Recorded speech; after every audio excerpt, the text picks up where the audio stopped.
شاید چیز خراب قسمت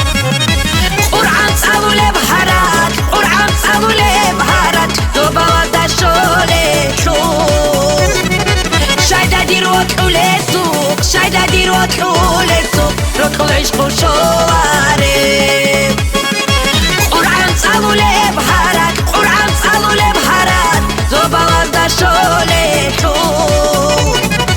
شاید دی رو طوله سوق شاید دی رو طوله سوق رو طول عشق و شواره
شيمون طولو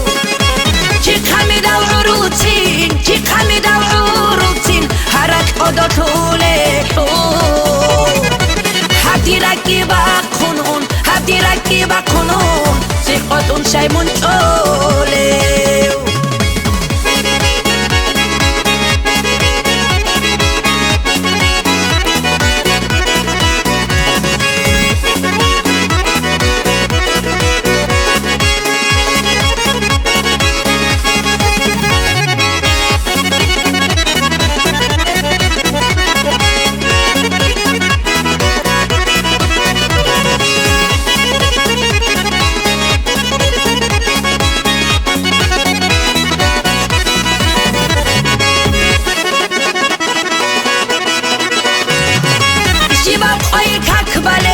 شباب خیل کاک بالل کپورا رو بونارین